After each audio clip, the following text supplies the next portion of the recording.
वांद्रे पूर्व विधानसभा पोटनिवडणुकीसाठी काँग्रेसकडून नारायण राणे यांना उमेदवारी जाहीर झाली आहे। उमेदवारीची घोषणा झाल्यानंतर राणे मंगळवारी उमेदवारी अर्ज दाखल करतील अशी माहिती मिळते आहे। शिवसेनेने या पोटनिवडणुकीसाठी बाळा सावंत यांच्या पत्नी तृप्ती सावंत यांना उमेदवारी जाहीर केली आहे। त्यामुळे या निवडणुकीत राणे विरुद्ध शिवसेना असा सामना रंगणार आहे।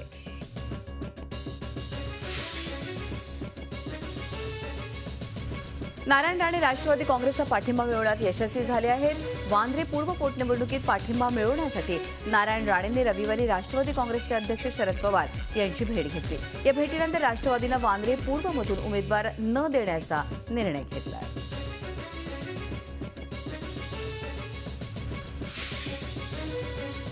वांद्रे पूर्व विधानसभा पोटनिवडणुकीत एमआयएम आपला उमेदवार देणार की नाही याचे चित्र आज स्पष्ट होईल। एमआयएमचे आमदार वारिस पठाण यांनी ही माहिती दिली आहे। 2014ला झालेल्या विधानसभा निवडणुकीत वांद्रे पूर्व मतदारसंघात एमआयएम तिसऱ्या क्रमांकावर राहिला होता। विशेष म्हणजे काँग्रेसच्या उमेदवारापेक्षा जास्त मतं त्यावेळी एमआयएमच्या उमेदवारांना घेतली होती। त्यामुळे यंदा एमआयएमनं उमेदवार दिला नाही तर त्याचा फायदा काँग्रेसचे उमेदवार नारायण राणे यांना होऊ शकतो।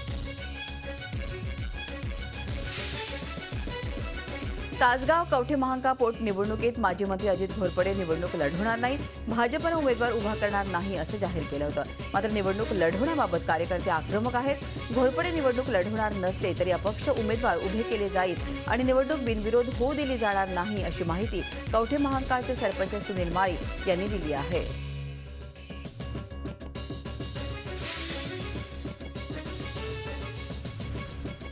राष्ट्रवादीचे नेते प्रकाश शेंडगे धनगर आरक्षणाच्या मागणीसाठी मुंबईत मोर्चा काढणार आहेत। आझाद मैदानावरून विधान भवनावरती हा मोर्चा नेला जाणार आहे। सकाळी 11 वाजता आझाद मैदानावरून हा मोर्चा निघेल।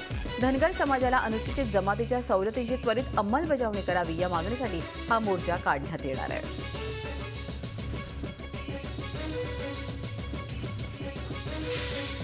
यांनी दिली आहे। निकम यांच्या या वक्तव्याची चौकशी करून कारवाई करण्यात येईल असं ते म्हणाले। 26/11 हल्ल्यातील आरोपी अजमल कसाबनं बिर्याणी मागितली होती याबाबतची अफवा पसरवल्याची माहिती उज्ज्वल निकम यांनी एका जाहीर कार्यक्रमात केलं होतं। एलईडी लाईटच्या मुद्द्यावरून केंद्रीय कोळसा मंत्री पियुष गोयल यांनी शिवसेनेला चांगलंच खडसावलं आहे।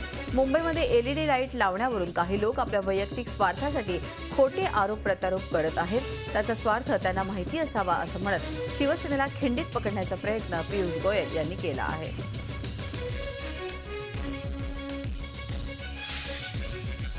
आपल्या विधानांमुळे वाद ओढवून घेणाऱ्या मुंबईच्या महापौर स्नेहल आंबेडकर यांच्याबाबतचा शिवसेना पक्ष नेतृत्वाचा जिव्हाळा कमी होऊ लागल्याचे संकेत मिळत आहेत।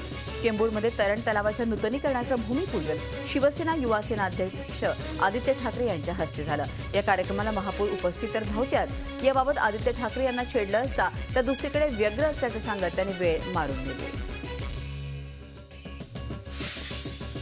नागपूर मेट्रोच्या नवनिर्माण कार्याच्या दृष्टीनं रविवारी खऱ्या अर्थानं सुरुवात झाली आहे। नागपूरमध्ये मेट्रोच्या वेबसाईटचं आणि लोगोचं अनावरण मुख्यमंत्री देवेंद्र फडणवीस आणि केंद्रीय मंत्री नितीन गडकरी यांच्या हस्ते करण्यात आलं। नागपूर मेट्रोला माझी मेट्रो असं नाव देण्यात आलं असून येत्या 3 वर्षात नागपूर मेट्रो नागपूरकरांच्या सेवेत रुजू होणार आहे।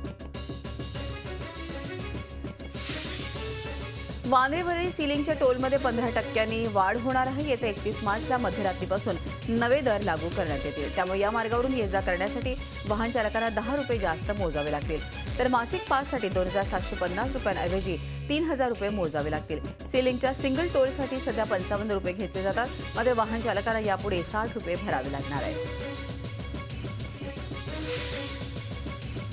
महिला आयोगाच्या वतीनं रविवारी मुंबईत रेल्वे स्टेशन्सची पाहणी करण्यात आली। आयोगाच्या सदस्य चित्रा वाघ यांनी दादरसह पश्चिम रेल्वेच्या काही स्थानकांवर शौचालय, वैद्यकीय सुविधा, महिला सुरक्षा याबाबत आढावा घेतला। तसंच महिला प्रवाशांशी संवादही साधला। सिंहस्थ कुंभमेळ्यानिमित्त सफाई कामगारांची भरती कायम तत्वावरच करा, कंत्राटी कामगारांना कायम करण्यास प्राधान्य देऊन जिल्ह्यात ही भरती प्रक्रिया राबवावी अशी सूचना राष्ट्रीय सफाई कर्मचारी आयोगाचे सदस्य विजय कुमार यांनी जिल्हा प्रशासनाला केली आहे। सफाई कर्मचाऱ्यांना हक्कापासून वंचित ठेवलं जात असल्याचे निदर्शनास आल्यानंतर विजय कुमार यांनी महापालिकेसह अनेक विभागांच्या अधिकाऱ्यांची खरडपट्टी काढली। नवीन पनवेलमधल्या सेंट जॉर्ज चर्चवरील हल्ल्यामागे 3 जण असल्याचं निष्पन्न झालंय अशी माहिती मुख्यमंत्री देवेंद्र फडणवीस यांनी नागपुरात दिलेली आहे। अशा प्रकारचे हल्ले खपवून घेतले जाणार नाहीत, तसंच या प्रकरणातील आरोपींवर कठोर कारवाई केली जाईल असं आश्वासन त्यांनी यावेळी दिलं। शुक्रवारी रात्री 1:30 वाजता 2 अज्ञात व्यक्तींनी या चर्चवर दगडफेक केली होती. उस्मानाबादमध्ये 7वीच्या शिष्यवृत्ती परीक्षेत सावळा गोंधळ झालेला आहे. मराठी माध्यमाच्या विद्यार्थ्यांना इंग्रजी माध्यमाचे पेपर वाटण्यात आले. उस्मानाबाद जिल्हा परिषदेच्या कन्या शाळेमध्ये हा प्रकार घडलेला आहे. प्रशासनाच्या या भोंगळ कारभारामुळे विद्यार्थ्यांना रडू कोसळलं. दरम्यान याबाबत तक्रार करत संतप्त नागरिकांनी शिक्षणाधिकाऱ्यांना घेराव घातला. अमावस्येला आलेल्या उधाणाच्या भरतीचा तडाखा रायगड किनारपट्टी नजीकच्या गावांना बसला आहे. अनेक गावात खाडीचं पाणी घुसलं, त्यामुळे ग्रामस्थांची एकच तारांबळ उडाली. दुपारच्या सुमारास भरतीचं पाणी आपली वेस ओलांडून गावात घुसायला सुरुवात झाली. अलिबाग, मुरुड, उरण, पनवेल या किनारपट्टीच्या तालुक्यांमध्ये हे प्रकार वाढतच चालले आहेत. पाणी गावात घुसू लागल्यानं भविष्यात जिल्ह्यातील अनेक गावांचं विस्थापन करण्याची भीती व्यक्त होत आहे. सोलापूरचं ग्रामदैवत आणि लाखो भाविकांचं श्रद्धास्थान असलेल्या अक्कलकोटच्या स्वामी समर्थांचा प्रकट दिन सोहळा रविवारी पार पडला. जय जय स्वामी समर्थच्या घोषणांनी यावेळी सारा परिसर दुमदुमून गेला. स्वामी समर्थ याच दिवशी अक्कलकोट नगरीत प्रकट झालेले होते.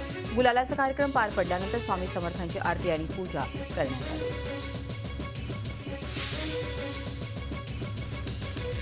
न्यायालयानं बैलगाडी शर्यतीवर बंदी घातल्यामुळे पुणे जिल्ह्यातील पांगरी येथील रोकडोबा महाराजांच्या यात्रेनिमित्त चक्क बैलगाड्यांना बैलांऐवजी घोडी झुंपून अनोख्या शर्यती पार पडल्यात. सुमारे 125 घोडागाड्यांनी या यात्रेत सहभाग घेतला होता. पोलिसांनी या शर्यती बंद करण्याचा प्रयत्न केला, पण घोड्यांच्या शर्यतीवर बंदी नसल्याचं गावकऱ्यांनी सांगितल्यावर स्पर्धा सुरू झाली. रामाचं नवरात्र सुरू असल्यानं नागपूरच्या बडकस चौकात सामूहिक रामरक्षा पठण करण्यात आलं. 2005 पासून या रामरक्षा पठणाचा क्रम जोपासला जातो आहे. नागपूरमध्ये आयोजित करण्यात आलेल्या रामरक्षा पठणात 1500 ते 2000 महिलांनी सामूहिक रामरक्षा पठण केलं. शहीद भगतसिंग विचाराने नास्तिक होते. देशाला भगतसिंग यांचा सार्थ अभिमान आहे, मात्र त्यांच्या विचारांबाबत सोयीस्कर मौन पाळलं जातं असं मत नाशिकमध्ये आयोजित नास्तिक परिषदेत मांडण्यात आलं. जग निसर्ग नियमांप्रमाणे चालत असल्याच्या गोष्टीकडे यावेळी लक्ष वेधण्यात आलं. तरुणीचं आमिष दाखवून एका रिअल इस्टेट एजंटकडे लाखो रुपयांची खंडणी मागितल्याचा प्रकार पालघरमध्ये उघड झाला. या प्रकरणी पालघरमधल्या दोघा पोलिसांनाच अटक करण्यात आली आहे.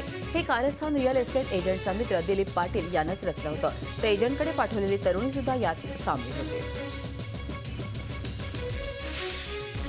उत्तर मुंबईतल्या कांदिवलीमध्ये झालेल्या अपघातात एकाचा मृत्यू झाला. रात्री 12 वाजण्याच्या सुमाराला डांबरानं भरलेला एक ट्रक अनियंत्रित होऊन समोरच्या रस्त्यावर घुसला आणि थेट इंडिका गाडीवर जाऊन पडला. याच गाडीमध्ये बसलेल्या व्यक्तीचा जागीच मृत्यू झालाय. दरम्यान ट्रक चालकाची प्रकृती गंभीर आहे.